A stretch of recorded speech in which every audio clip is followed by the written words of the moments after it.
The Jerry Powell podcast is brought to you by Archstone Foundation, preparing society and meeting the needs of an aging population.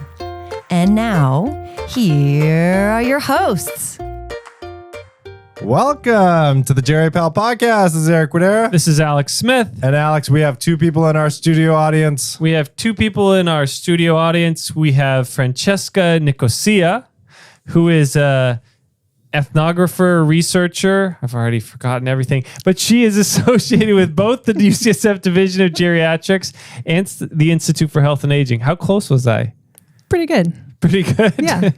Ethnographer, researcher? Medical anthropologist. Medical anthropologist. Yeah. Okay. Exactly. Great. And we have Mike Steinman. Is this your first podcast, Mike? It is. Oh, we have been remiss. What a treasure right under us. Literally, his office is downstairs. Right under us. Mike Steinman, who's a professor of medicine and UCSF Division of Geriatrics, and is the co-PI of the US Deprescribing Research Network.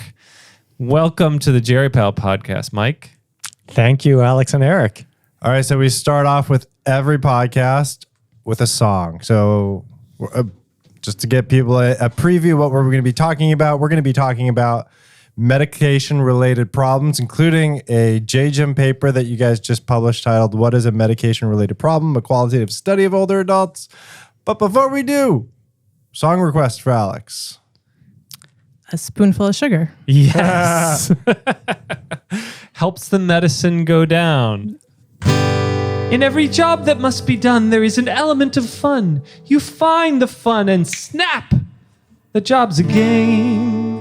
And every task you undertake becomes a piece of cake, a lark, a spree. It's very clear to see that a spoonful of sugar helps the medicine go down.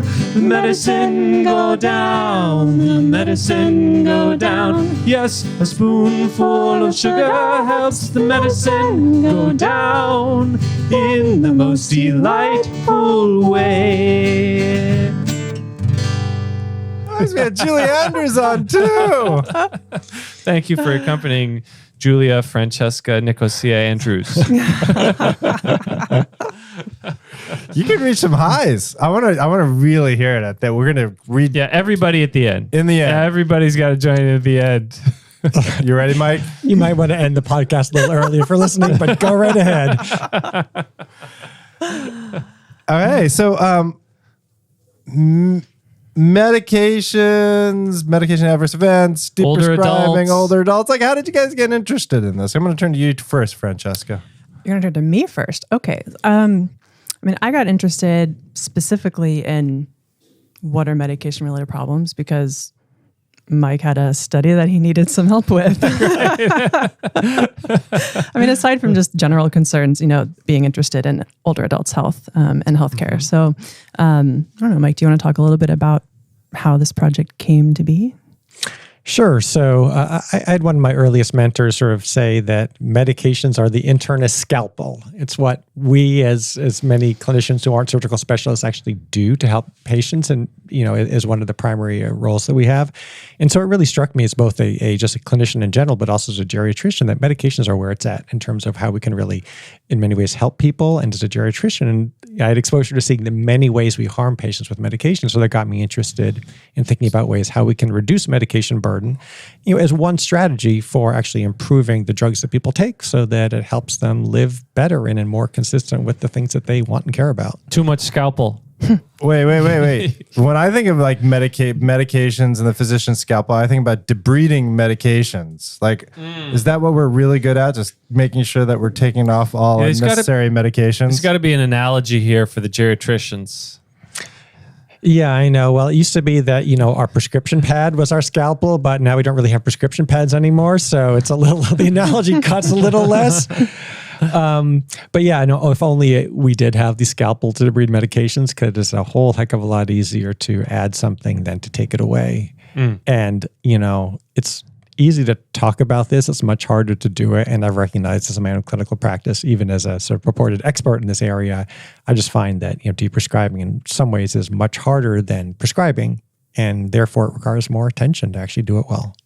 One of my, so I unlike others like Eric or Mike or Ken, I don't have many tweets that go viral, but one of my tweets was actually a quote from Mike Steinman from, I think, one of your Grand Rounds talks, where you said, it was just so tweetable, any new symptom in older adult is a medication side effect until proven otherwise.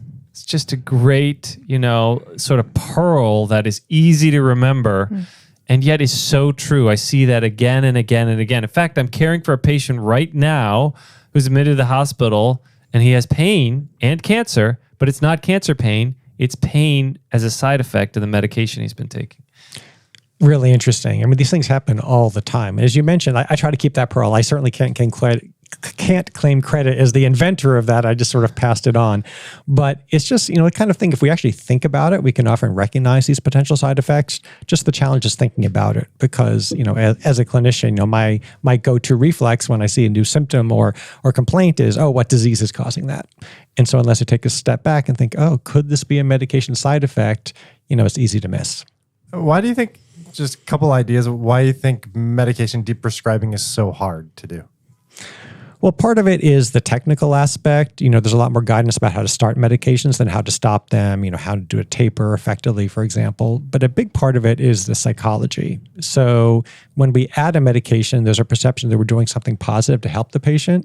But when we stop a medication, there are many more barriers. So for example, the clinician might feel like they're giving up on the patient. If you stop, for example, a medication used to treat a chronic condition or prevent a chronic condition, for example, statin or a bisphosphonate for high cholesterol or bone health. And then on the patient side, there's a concern that they might feel like the doctor is giving up on them. And then, of course, there's the fear of the unknown. Maybe this drug is helping them, and will I harm the patient if I stop it? And patients might have similar fears. And then finally, there's all the issue, a lot of times as a clinician, I'm dealing with a patient whose medications were prescribed by another clinician. And I don't know exactly why they were prescribed or exactly the reason for it, but maybe I'm hesitant to stop because maybe the other clinician knows something I don't know about the patient. So it just creates all these challenges. It's like everybody being on a PPI or gabapentin, like no idea why somebody's on it, yet they still are on like 300 QHS of gabapentin, which probably isn't doing anything. Right. And so many of these issues arise, as you've shown recently, when patients are hospitalized and they get started on new medications or their blood pressure medications get intensified to outpatient guidelines, and then they get discharged, and sometimes bad things happen. Exactly. So you start these medications in the hospital is one of many examples where this can happen, and then the medication is on their medication list. Once it's on your med list, then it just has a high chance of being perpetuated. Mm-hmm. And the issue is not only that patients are paying for something and having to put another pill in their mouth that they probably don't need in many cases, but actually can experience the harms. Mm-hmm. So in the setup for this article, you talk about how prior approaches to deprescribing have focused largely on physician-centric views around things like adherence. I wonder if you could set up for our readers why it was important here in this paper to go to older adults themselves for the first time and ask them about what a medication-related problem is for them. I think a big part of it is because we fail a lot. A lot of trials of deprescribing or other interventions to improve medication use are either not effective at all or they've been only minimally effective.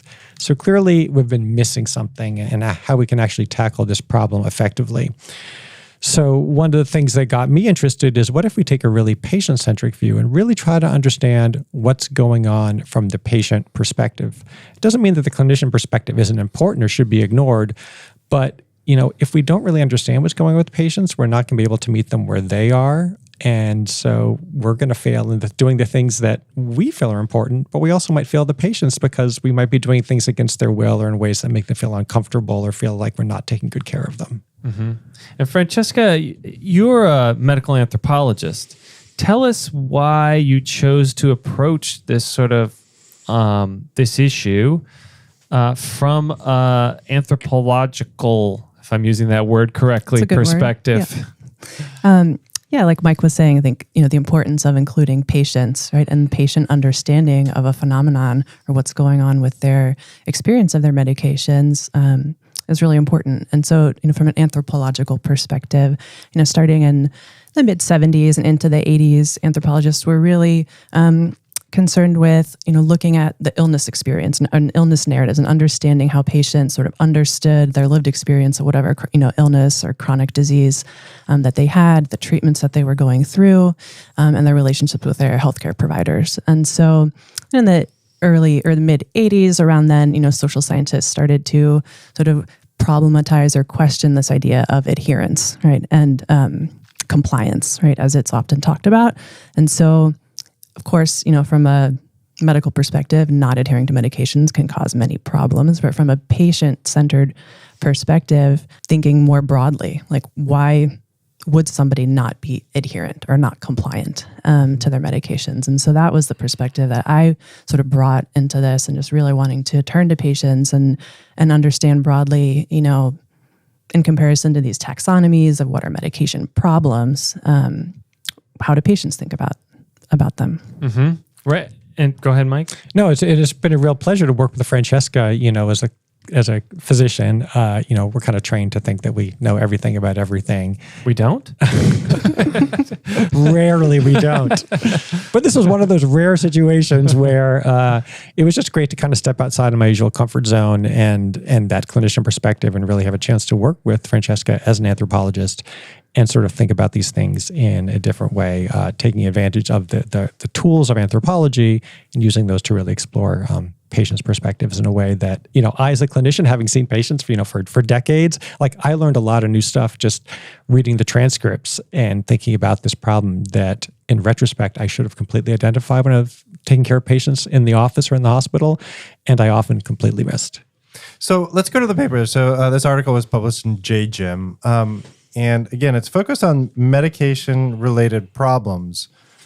Now, I think probably for a lot of people, maybe even me, like medication-related problems, not adherence to medications, side effects. Okay, I got my list. Is there more? Like, is that what we're looking at, not adherence? And is that a leading question? Definitely is part of it. Those two things are talked about and mentioned in our paper and in our sort of model that we came up with from patient interviews. But I can kind of run down the four main categories of patient identified medication-related problems. Great, that'd be terrific. Okay, so the first one broadly is obtaining medications. So anything having to do with getting the medications, and taking them, or no, obtaining medications, having to do with actually getting the medications. Then the second category is taking medications. So that would include remembering to take medications, how they're organized, things of that nature. The third category is medication effects, right? And so that's where side effects would come in. But we actually found, right, patients talked about the effects of their medications much more broadly than just side effects. They talked about future side effects, so right, that fear of what might happen down the road, right? Where we found that physicians actually didn't really talk about that at all. Another surprising thing regarding effects was that patients actually questioned the effectiveness of their medication sometimes, whereas it's not something that we heard from physicians. Most physicians assumed that the medication would do the thing that it was intended to do. Mm-hmm. And then the fourth category was just communication and care coordination between healthcare providers, between patients, within healthcare systems. So anything else to add, Mike? Yeah, no, just to expand on what you were saying, I mean, some of these things as a clinician, you say, oh yeah, I knew that. Sometimes patients forget to take their medicines, or sometimes they have a problem obtaining them from the pharmacy. But there was this extra layer that we uncovered, and you were just talking about this, Francesca, for example, the issue of side effects. As a clinician, I'm thinking all about side effects patients are experiencing. And people did note that, clearly, but a lot of people brought up concern about future side effects. Like, I'm taking this medicine, I'm supposed to take it for a long time. Is it going to damage my liver 10, 20 years from now? And that really gives me a lot of anxiety today and decreases my quality of life because I'm really worried this medicine is going to eventually kill me. Mm-hmm. Or, for example, we might think about the patients not adherent to their medications because of forgetting. And as a clinician, we might sort of stop there. But some of the patients, said that not only is the issue of forgetting the medications triggers in them this whole idea of maybe I'm losing my memory, and what does that mean for my health and my well-being and my future life? So it's all wrapped in with these other things. And then finally, this issue of communication with doctors. We as clinicians might think, if I just tell the patient about what the medicine is for and what side effects to look for, I've done my job. But for patients, a lot of their perceptions of problems with medications were tied together with their trust in the physician and the nature of the relationship. So it wasn't just the informational component. It was about establishing trust, feeling like their doctor was listening to them and taking care of them. And that was deeply embedded in the perception of problems. And some people who had things that we might classify as side effects or adverse events, the patients weren't really bothered by them. They just said, I trust my doctor. I trust it's the right medicine. I can live with it. That's okay.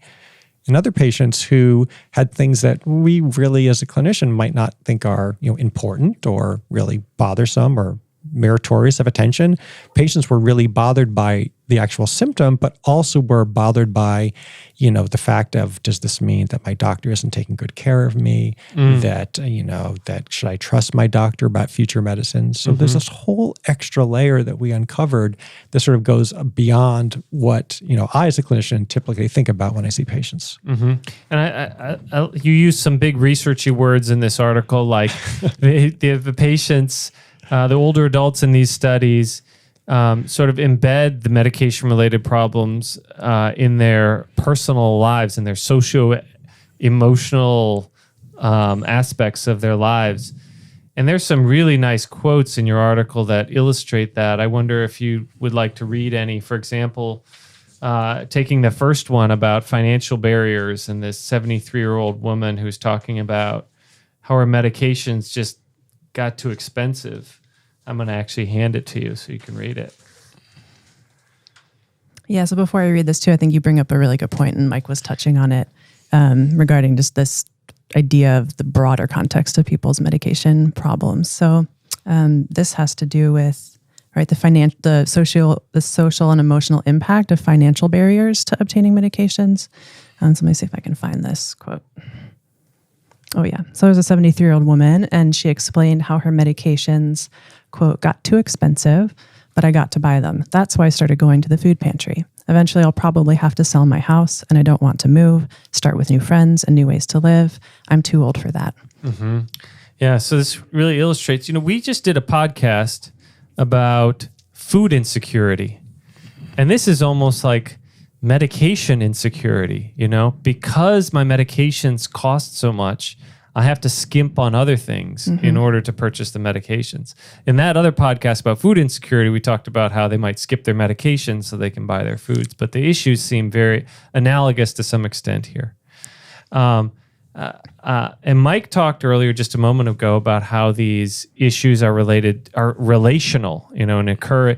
A medication side effect might engender distrust in one's physician, for example, or it might build trust. Conversely, if the medication is working effectively for that person. In another quote, you talk about this woman, or this 82-year-old woman who's talking about the impact of the medications on their daily lives, because I think, as you note here, when we think of side effects, we sort of see this dry list of symptoms or signs that somebody might be having a side effect. But for them, it's really about the impact on their daily lives and being able to participate in activities that are meaningful to them. So you have one nice quote there and another quote about somebody who likes to bicycle or sail. I wonder if you could read some of those or one of those.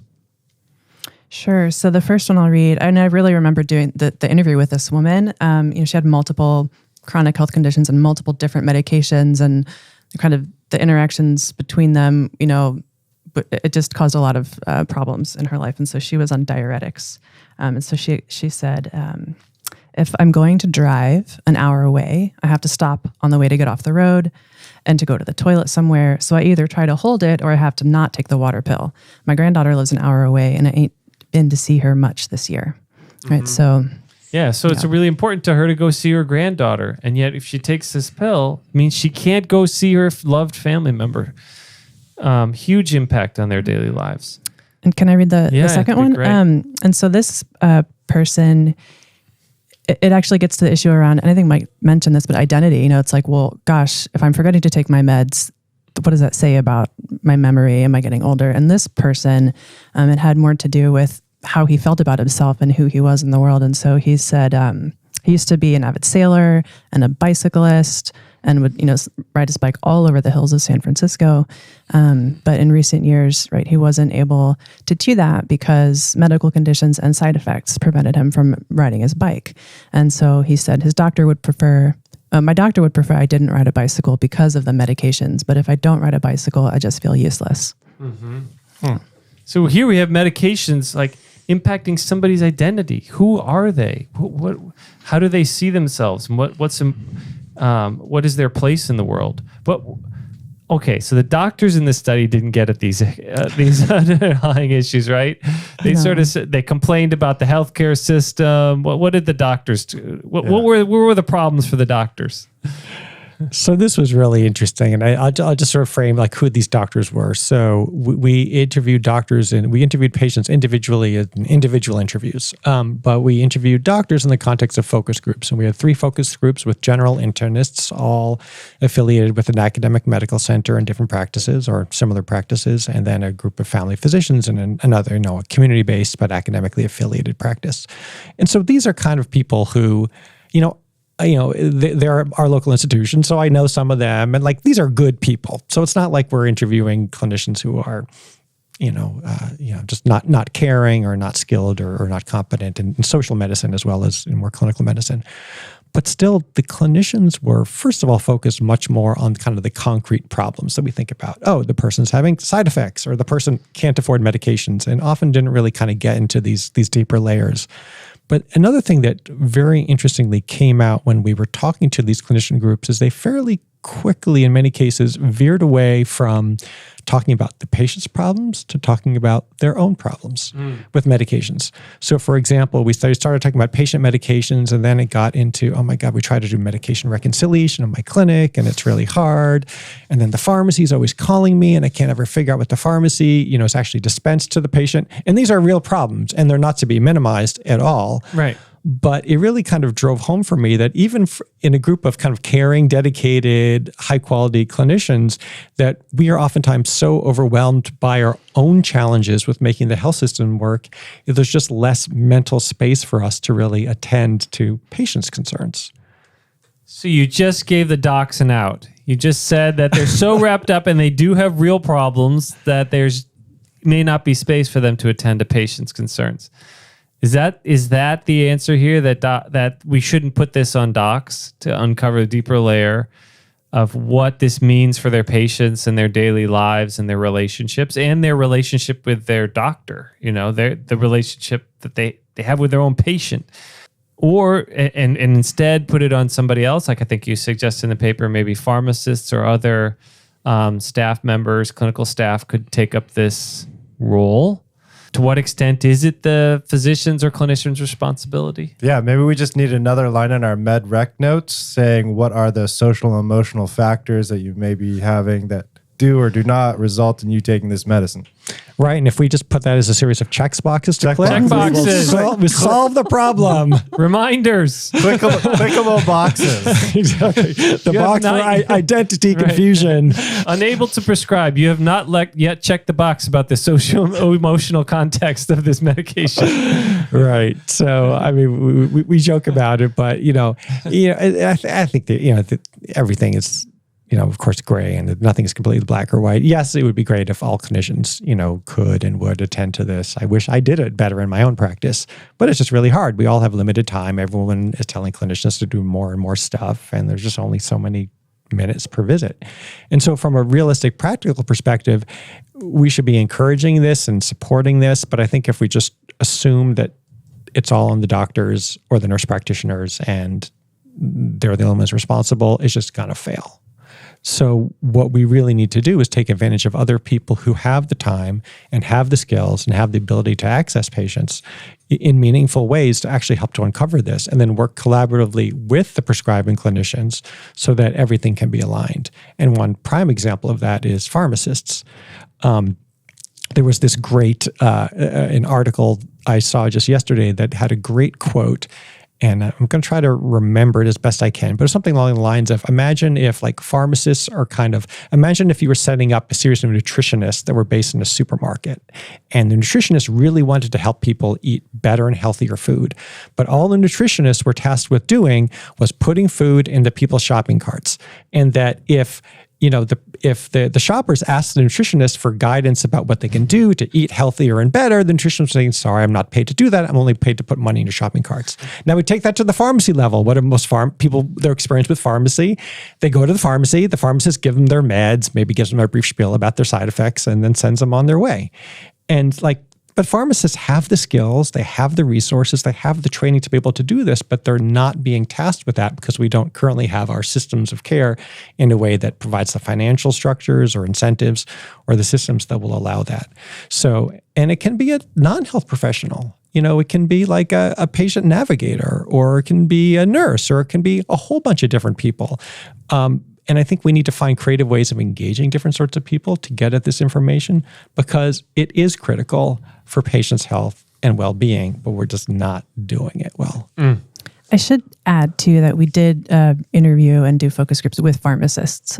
So a lot of sort of what we're talking about isn't just our, thinking about, oh yeah, pharmacists should do this, but they had really great feedback, and in many ways are much more closely aligned with patient perspectives on what medication-related problems were than the physicians themselves, in particular around communication.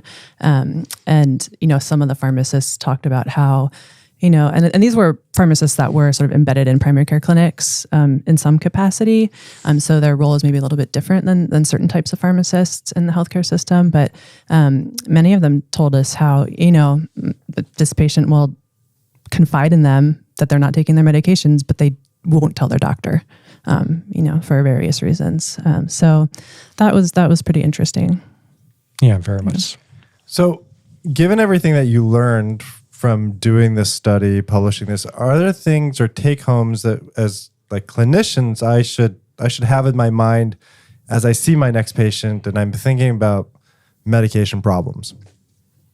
Like if you could wave a magic wand, ding, and like as a medical anthropologist or as a clinician researcher who's a geriatrician who's thought about this a great deal, and get each doctor or pharmacist to ask one or two or three questions of each patient about their medications. Are there key questions that they should think about asking in order to uncover this deeper layer, as you put it, of context around medication prescribing? Could ask them just an open-ended question like we did is, tell me about the problems you have with your medications. It's great. Yeah. So that was one of the questions that you asked in these interviews. Mm-hmm. Yeah. Yeah, and I mean, everything I'm about to say is completely not evidence-based because we had this comprehensive interview guide, and we certainly didn't test like what are the 3 best questions to ask that are going to elicit the information most effectively. But some of the questions we might ask in addition to the open-ended one are like, do you have any worries about any of your medications? Or are any of your medications affecting your ability to do the things you want to do with your day-to-day life? Or do you have any concerns or problems with your medications that affect your life and how you want to live? And it would really be open and interested to hear about them. So just kind of creating this space, I think, is really helpful.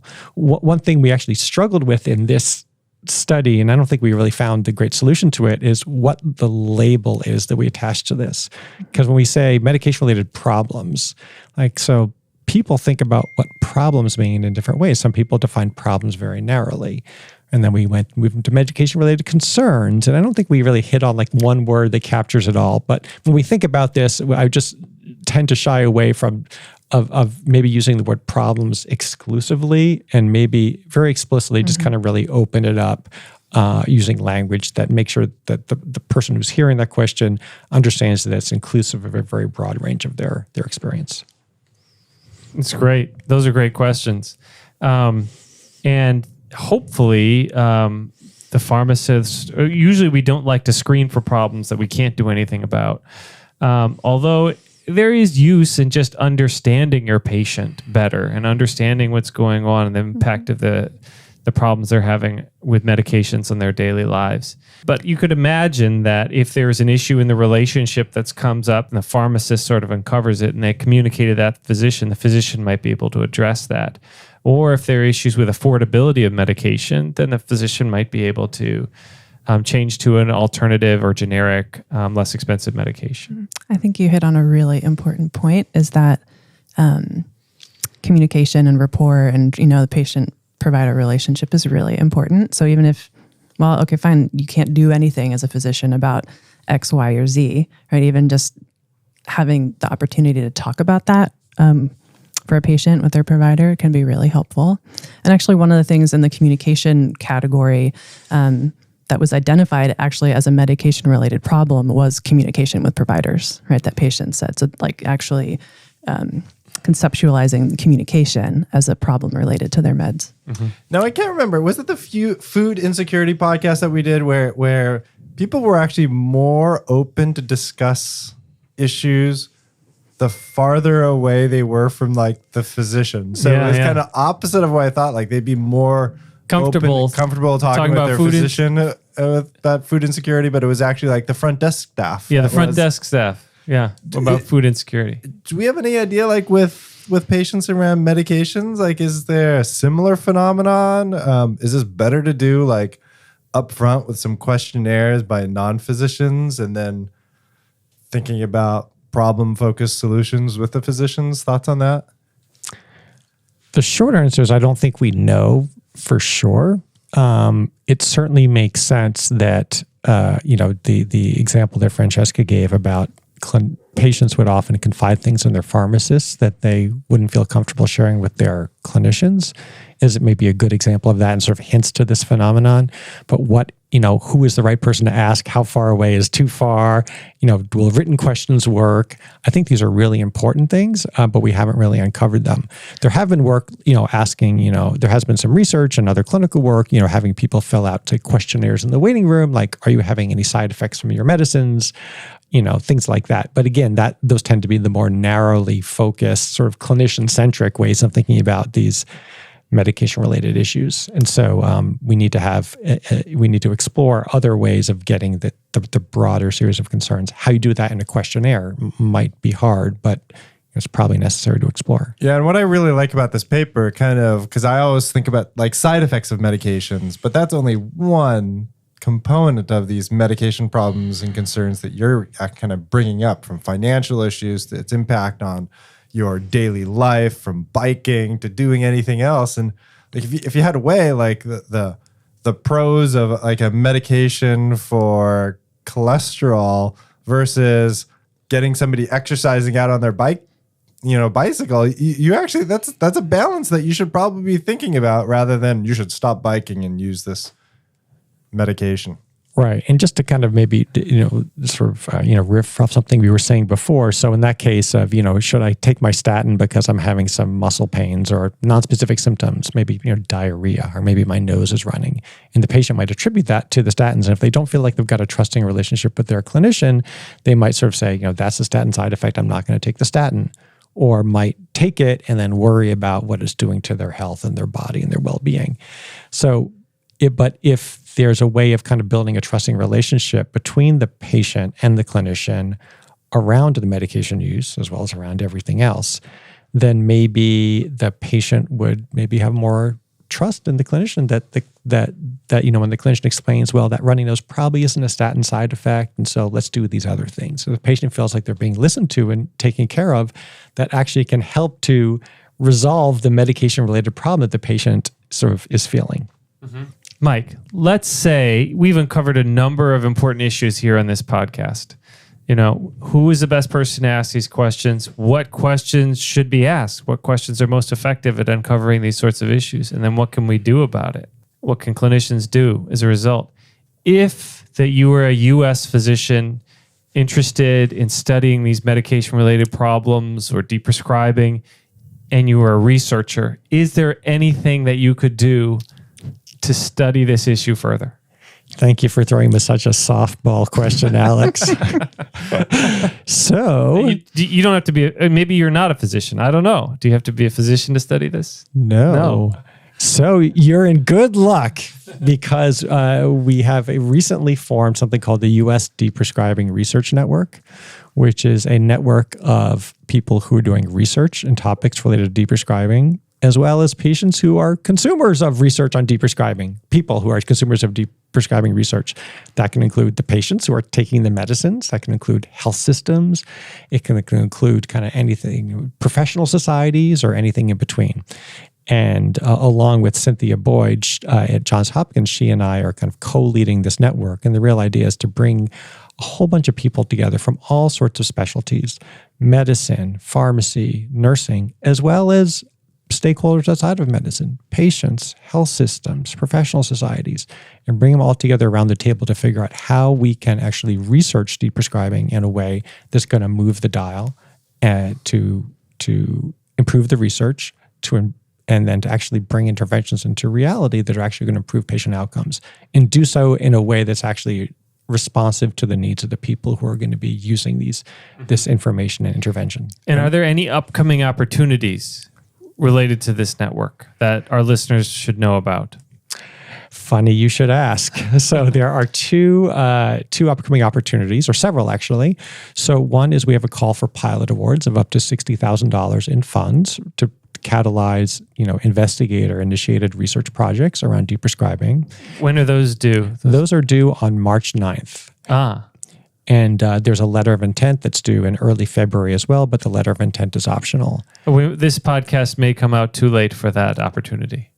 We'll see. We'll see. All right. Well, it's going to be annual. So if you miss it this year, get onto it next year. There's also a junior investigator intensive, which will be an annual thing. This year on 2020, the applications are due March 1st. And that's providing resources for junior investigators in an intensive way to promote the research on deprescribing. But everyone is invited to attend our annual meeting, which is May 6th in Long Beach, California. Which is adjacent to the American Geriatric Society annual meeting. And it's really open to anyone who is interested in this research, either if you're doing it or want to do it or are a consumer of this research. And if you go to our webpage, deprescribingresearch.org, all the information is there. I'm guessing that there's not a lot of pharma booths at your deprescribing national meeting. And we were thinking about that. We were thinking maybe one pharma would have a booth about how to deprescribe their competitors' products. Yeah. But unless there's a medication I can prescribe that will deprescribe other medicines.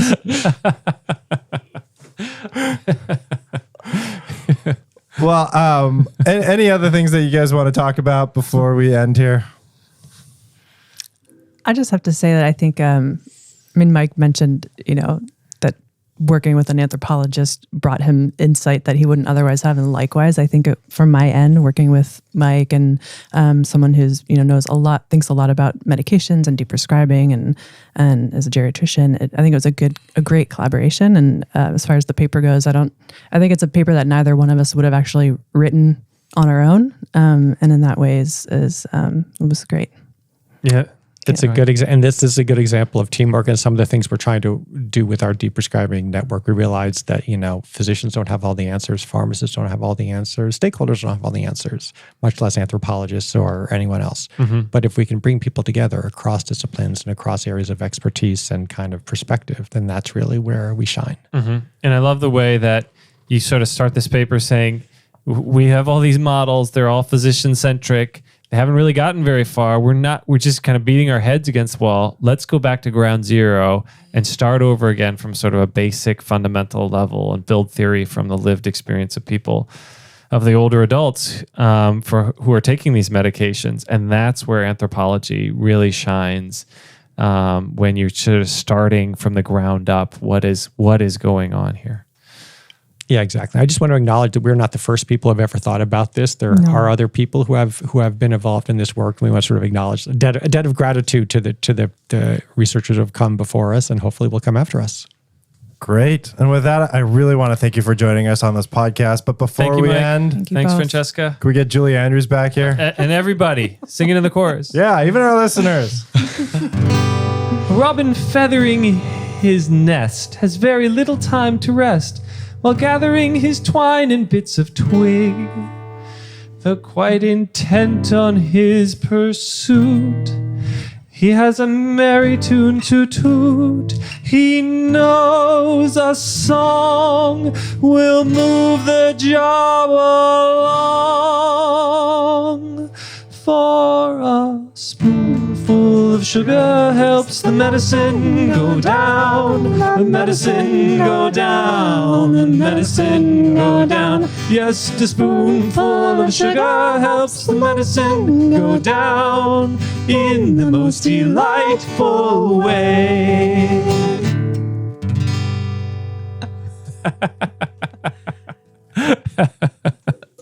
Oh, it's great. I love it. Mary Poppins.